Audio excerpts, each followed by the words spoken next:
Pectoral মাসলে major আর minor যেরকম দেখলাম সেরকমই গ্লুটিয়াসেও মেজর আর মাইনর আছে।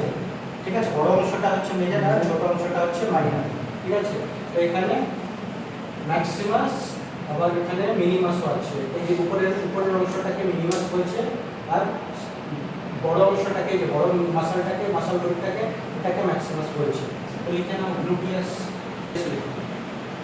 বাংলায় ভাষা লিখে নাও তাহলে বুঝতে পারবে গ্লুটিয়াস।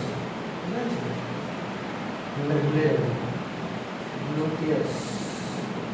এখানে মেজর আর মাইনর আমি লিখে দিলাম, ব্র্যাকেটে করে মেজর মাইনর লিখে দিলাম। আচ্ছা, এখানে নিচেরটা মেজর করো, নিচেরটাকে এখানে মেজর করো আর উপরে এখানে কোণাটাকে মাইনর করে দাও। ঠিক আছে, তাহলে বুঝতে পারবে গ্লুটিয়াস লেভেল আর উপরের অংশটাকে মাইনর লেখো।